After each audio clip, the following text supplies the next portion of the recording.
solar panelnya sendiri itu kan ada yang 500-an WP ke atas dan ada yang kecil-kecil yang di bawah 500 WP untuk spesifikasinya. Nah, itu kalau buat rumahan baik kapasitasnya dia 450 atau berapapun itu sebaiknya pakai solar panel yang 500 WP ke atas, karena kalau pakai solar panel yang di bawahnya yang kecil-kecil itu tidak akan maksimum. Panel yang kecil-kecil yang di bawah 500 WP-an itu dia produksinya cuma sekitar 50%, sedangkan kalau kita pakai yang besar langsung yang 550 600 ke atas itu dia bisa mencapai 80-90%, bahkan bisa 100%. Itu alasan pertama. Sedangkan alasan kedua, penggunaan solar panel 500 WP ke atas, itu alasan keduanya adalah kebutuhan untuk suplai energi di perumahan atau di rumah itu dia cenderungnya besar.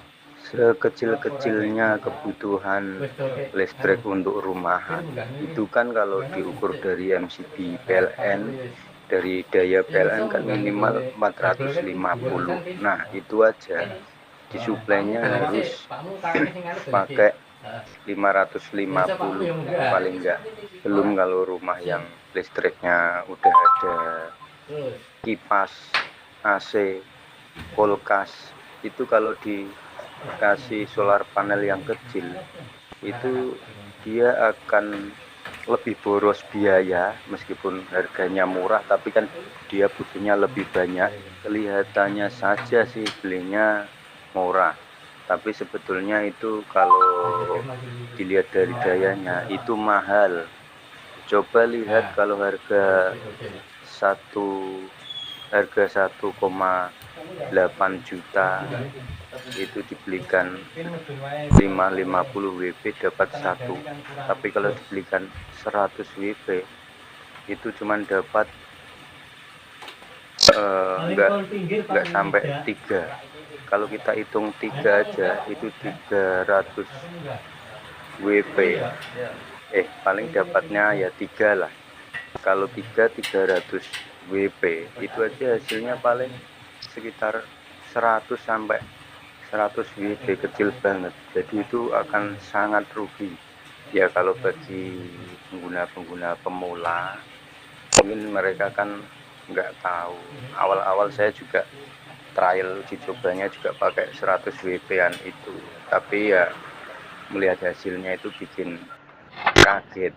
Memang itu nggak bisa cocoknya untuk solar panel yang kecil-kecil itu. Untuk lampu jalan itu cocok, atau penerangan DC lah, nggak bisa untuk kita pakai untuk kebutuhan inverter rumahan.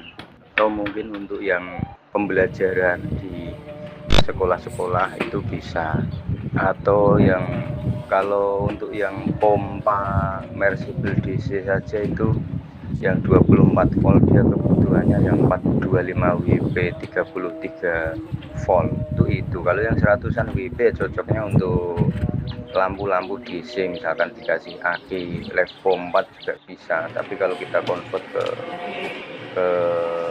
inverter rumahan itu kalau bisa itu dihindari. Itu akan kita kedepannya tentu akan rugi. Terus kalau kita sudah menentukan solar panel, sudah pakai yang dayanya outputnya bagus 550 500 WP ke atas, sekarang kita bisa menentukan merek apa yang perlu kita, yang rekomendasi untuk kita gunakan.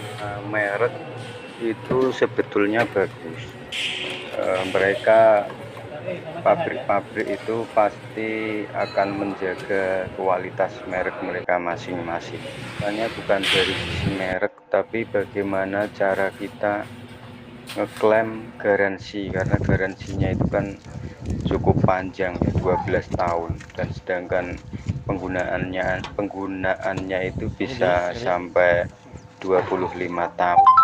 Kalau kita beli merek-merek yang impor itu otomatis garansinya kan, kalau pabrik itu kan sangat jauh, harus dari Cina ke sana, sedangkan ongkirnya sudah pasti akan jauh lebih mahal daripada harga barangnya itu sendiri.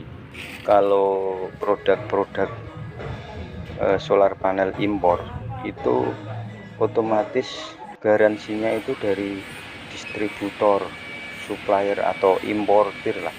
Nah itu kadang jaminan garansinya itu akan kurang, enggak, mungkin ada dia di depan bilang ada garansi, tapi kalau kita coba klaim itu kita akan kesulitan.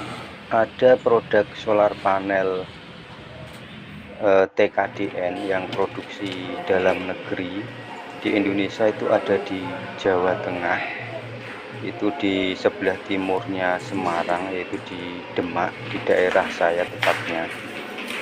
Jadi kalau kita ambil pabriknya dekat, otomatis garansi itu kita samperin ke sana pun dekat.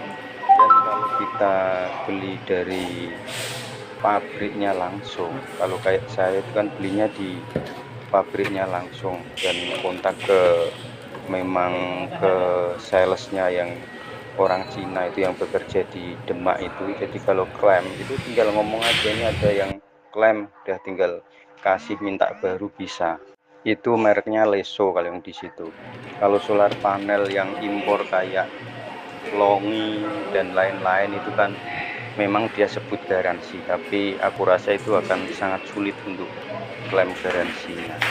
Itu sementara untuk kisi-kisi pemilihan solar panel.